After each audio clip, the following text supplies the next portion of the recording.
ჯანდაცვის მსოფლიო ორგანიზაციის განმარტების მიხედვით, ინსულტი არის თავის ტვინში სისხლის მიმოქცევის მწვავე დარღვევების შედეგად გამოწვეული ტვინის ქსოვილების დაზიანება.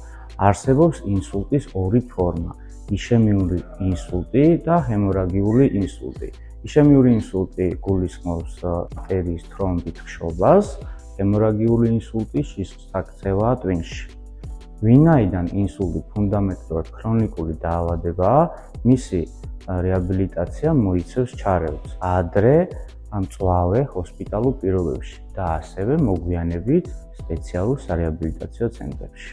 პირველადი სარეაბილიტაციო ჩარევა გვეხმარება დავაჩქაროთ დარღვეული ფუნქციების აღდგენის პროცესი და გარდა ამისა დროული რეაბილიტაცია სტაციონარში ყოფნისას პაციენტს ისეთ მეორეულ გართულებებს ააცილებს თავიდან, როგორიცაა შებუბებითი პნევმონია, სახსარშორისი შეზღუდვა, კონტრაქტურები, კუნთოვანი დისტროფიები, ნაწოლები და ასე შემდეგ.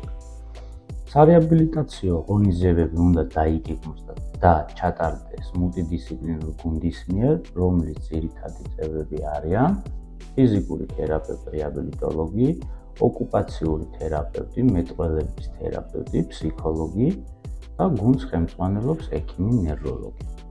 ჩვენ სარეაბილიტაციო ცენტრში პაციენტებს შეუძლია მიიღონ შემდეგი სახის სერვისები, როგორიცაა ფიზიკური თერაპია, სამკურნალო მასაჟი, მექანოთერაპია, კიდურების და სახსრების პასიური დამუშავება, ფიზიოპროცედურები, ელექტროფორეზი, ფონოფორეზი და ასე შემდეგ.